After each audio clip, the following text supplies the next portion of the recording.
All right, listen up. Welcome back to the channel. Can you believe it? It's been 7 weeks already into this adventure of mine.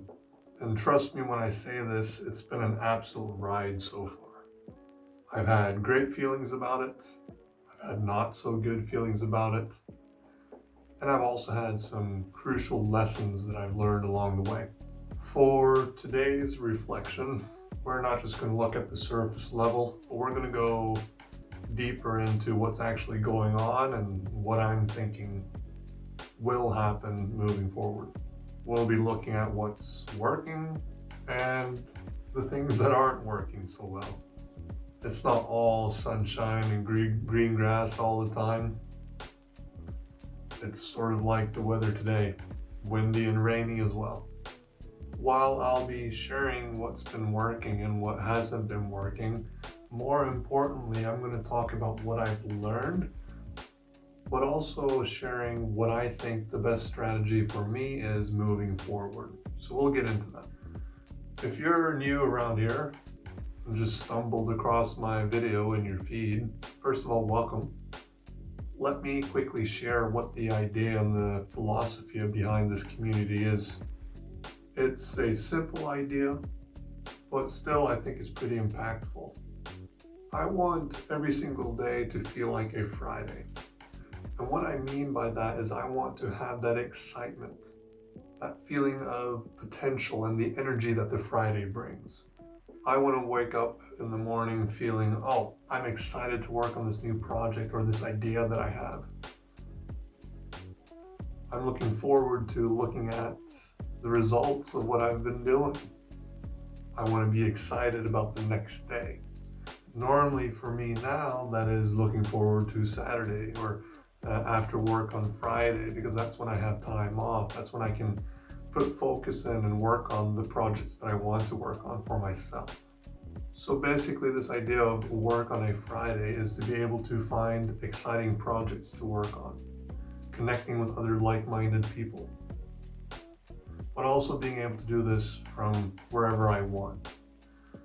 For now, I'm stuck in my office trying to build this idea of work on a Friday and that Friday feeling.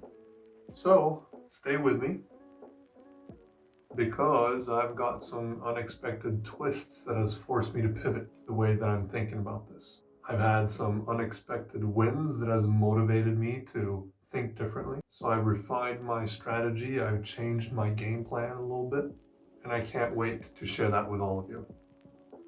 First off, let's talk numbers. The good and the bad and the what just happened here. I'm going to turn the attention to the scoreboard of this month to have a look at the numbers with you. Don't worry, I'm not going to drown you in a bunch of numbers here. There's some interesting information that I think you would like to see as well. Think of this segment as looking at a highlight reel from a sporting event or a highlight reel of whatever you're interested in, right? It's not about every single play, but it's about the important parts that change the outcome of the match or the game or whatever it is that you're watching a highlight reel for. It's those small moments that define progress that we're going to be having a look at here. This review that I do allows me to have a closer look at what's working, but also allows me to celebrate those small wins where the numbers are in my favor. All right, so this is the typical review I'd go through when I'm looking at my account. We can see the last 7 days here. I can't compare it with last week, but the views have definitely gone down for this week. I can see what content was performing well for the past 7 days. I can see where I've got comments and so on. I can change this to 90 days, just to see the total for since the beginning. And this can give me good insights on what posts have done the best, but I can also see where I'm getting viewers to be engaged as well on my content. And this will be used then, as you'll see. And when I do my Instagram review of the statistics, I also do it for YouTube. And here you can see for the past 28 days, the statistics and which videos have performed well. I think this only includes the shorts, but we'll have a quick look at the videos too. There's some metrics here to the videos that I want to improve on, and that is the average view duration and the click-through rate, obviously. But we have to look into what I can do to to make those better. I do like looking at this tab though, the audience tab. It shows a slow increase of the amount of people who are coming in to watch the videos, so that's always fun. I'd say even more important than the wins, the review allows me to look at what's not working and what I can do to change my strategy to get the numbers that aren't working also working in my favor. It's like if you're playing a game of Risk and you can't conquer a certain continent, you change your game plan into going somewhere else or defending or whatever it is so that it hopefully works in your favor. Maybe a basketball game is a better example. You change up your strategy or your game plan to better face the opponent. I hope that makes sense. The point is, it's all about learning from the statistics. Every interaction, every piece of content, right? These numbers, these statistics aren't just numbers. The numbers are threads that sort of weave together to try to tell a story about the challenges, about the progress, about our audience's engagement. And that, my friends, is exactly what's helped me decide what my strategy is moving forward. I've had a few star players the last couple weeks, some videos that have really done well. I've been re-watching these videos to try to understand what has made them so successful, to try to better understand who my audience is and why they want to watch these videos. Learning and knowing exactly what you guys want to see, what truly catches your interests and gives you value, that's the cornerstone of how I'm going to further improve my social media presence. Because I want to consistently make content that gives you value, content that makes you interested, and content that makes you want to help me in my journey, in my experiment. I want to give you more of what you want to see. I feel like I'm almost acting like a coach in some ways, where I'm practicing my active listening, I'm watching your feedback, I'm looking at what you guys are enjoying, and those points help me, guide me in the direction to where I think I can find the most potential growth. And that growth is obviously important for building my online presence. All right, let's step into the locker room. I need to empty some of my thoughts here. Over the past couple weeks, I've noticed a significant and very concerning imbalance in my strategy. It's like I've been training non-stop for the content creation game. The filming, the planning, the editing. But in doing so, I've forgotten to go to the gym, so to speak. I've put to side that important segment of work on a Friday, which is the making money online part. The majority of my spare time has been put into making these videos, making these edits, coming up with the content. And don't get me wrong, I've had fun doing it.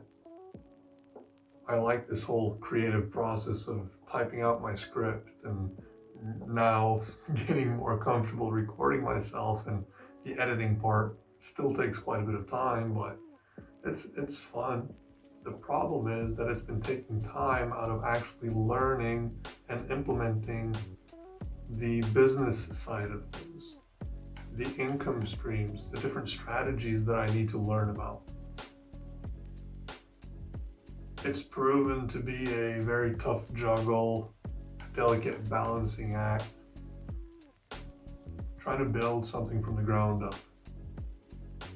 Just because there's a lot of moving pieces, especially in what I'm trying to do. I got caught, maybe a little bit too comfortably,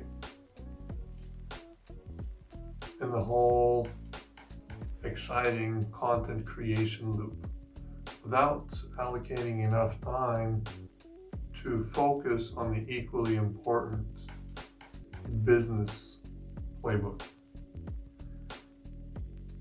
Have you ever felt like you've been running in circles, not really getting to where you want to be, but you're putting out all your effort into it?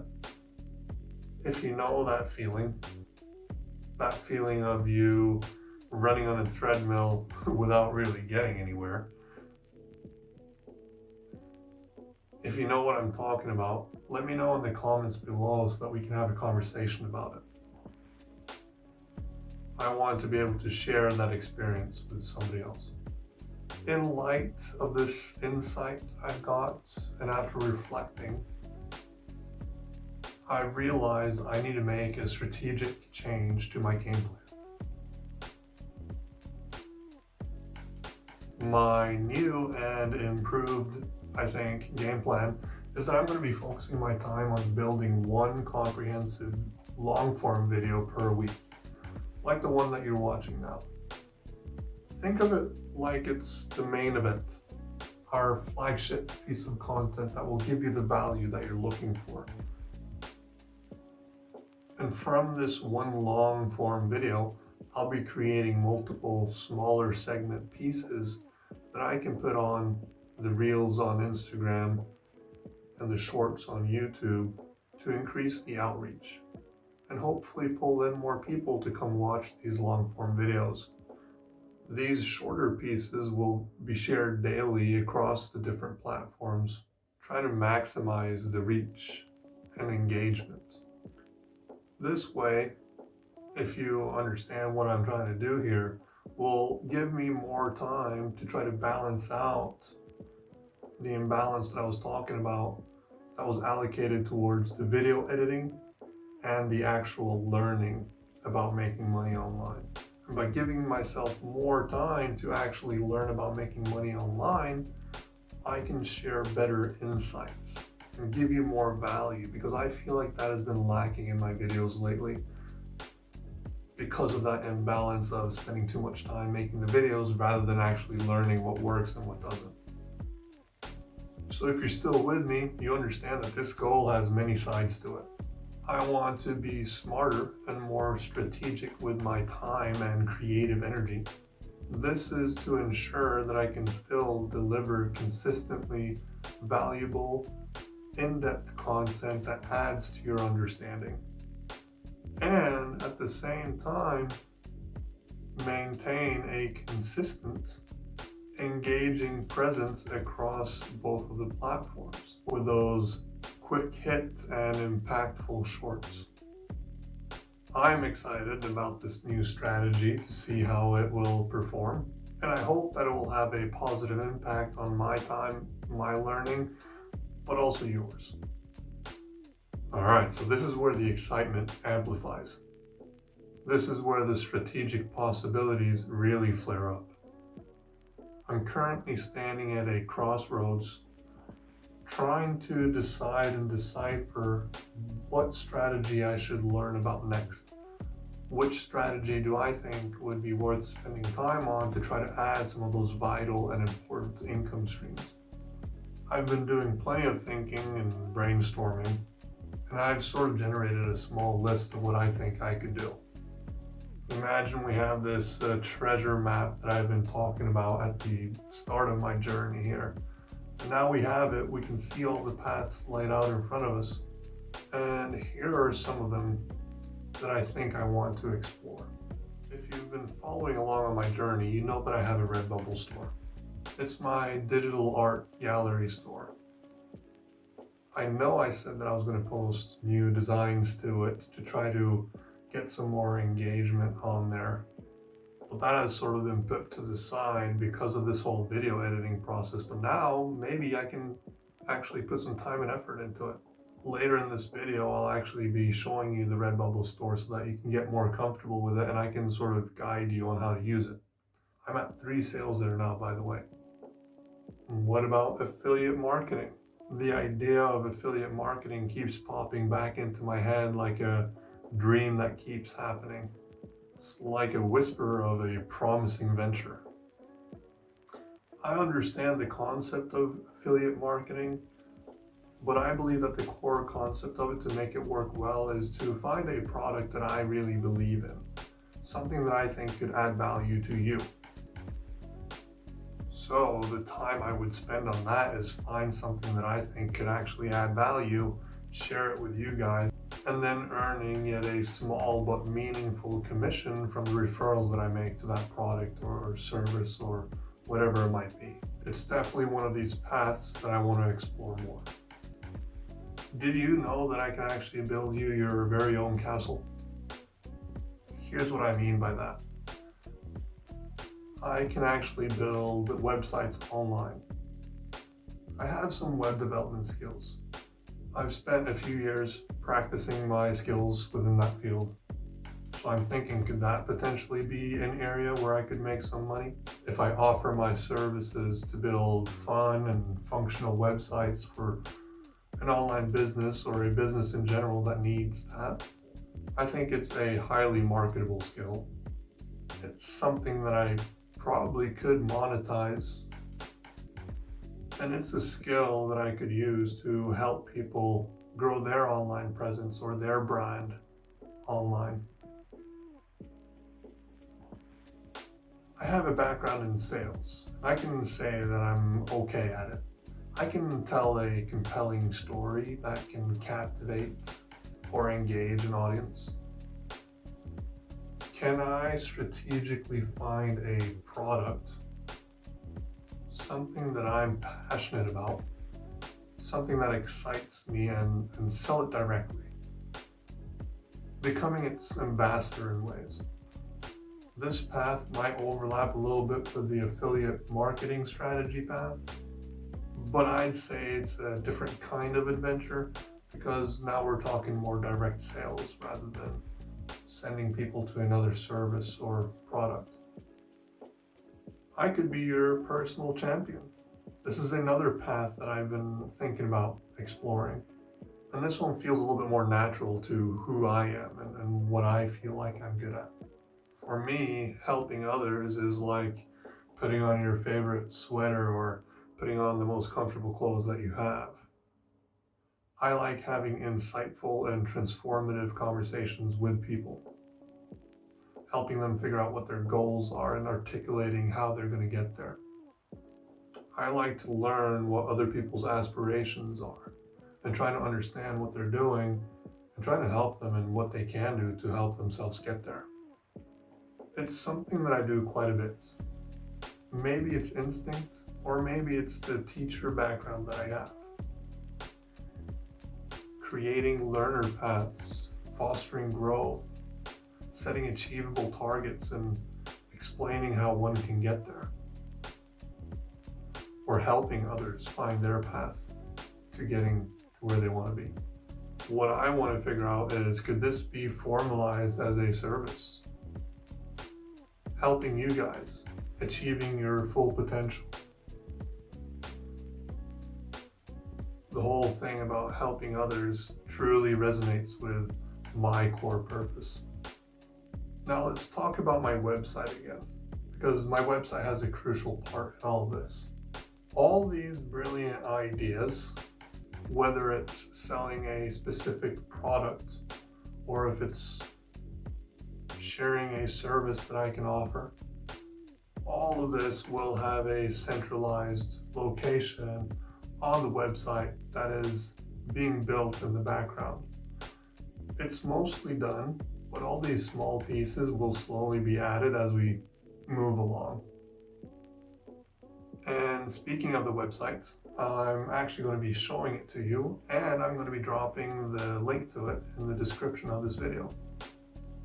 Think of this website as our strategic location, our headquarters for everything that has to do with work on a Friday. If you've ever been into sports, or you're more of a business person, or you're in the education field, or whatever you're working with, you know that the planning phase, there's always a planning phase.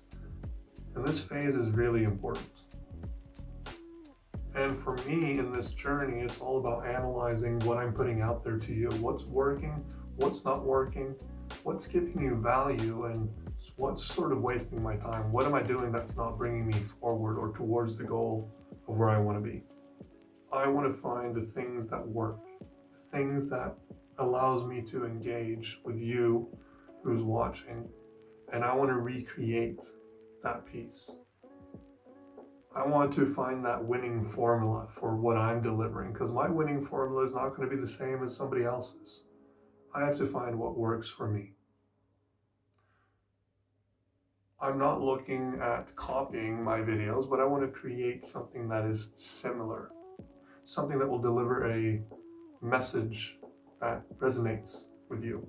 The planning phase and the strategic phase is all about figuring out what makes you lean into my content. What is it that connects with you at a fundamental level? And again, it's about dissecting those winning pieces of each of my content creations to then apply them again in new videos. I believe that is a solid game plan to be able to win the next game.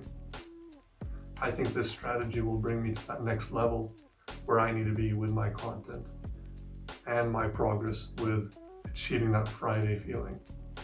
I'm excited about it, and I hope you were too. Because that next level, I will find more people who want to see me succeed. I will find more people who are interested in learning what strategies work and how to implement them for themselves. If you're here, you're interested in that Friday feeling, and you want that for yourself too. Look, I really like watching my audience grow on both Instagram and YouTube, but I have to try to get rid of that habit of checking my views and likes every single second of the day. I don't know, but it excites me so much. Even just getting 10 views is huge to me. So I make sure I celebrate those small wins. Anyway, I see that my Instagram views have sort of hit a slight plateau. So what I need to figure out is, how can I create content that's more engaging for the Instagram viewers? I think what I've seen so far is that my content on YouTube is growing quite a bit faster than what it is on Instagram. So my question is, how can we get more people on Instagram to get more active in our community? And probably, as I mentioned, it probably boils down to the type of content that I'm posting on there. I think that if I find the time to create maybe more engaging or more punchy content, that might resonate a little bit better with Instagram users. Look, I'm not trying to go viral for any reason. I'm going into this with a foundational belief that I truly hold close and believe in. I want work on a Friday, and that Friday feeling to be authentic. I want that to showcase who I am and what I want to be. I want it to be raw. I want it to be unfiltered. Well, except for the clips that I have to do or the editing that I have to do to make this video make sense. But that is the single most important thing. Staying authentic and being true to who I am. I think that transparency will build a lasting trust between you and me, and I think it will build a more authentic audience as well. The authenticity is what's going to make us a real power team, and I think that I would be a lot stronger with an awesome team backing me up every single step of the way. So here at work on a Friday, there's no faking it till we make it. But there is an interest and honest effort.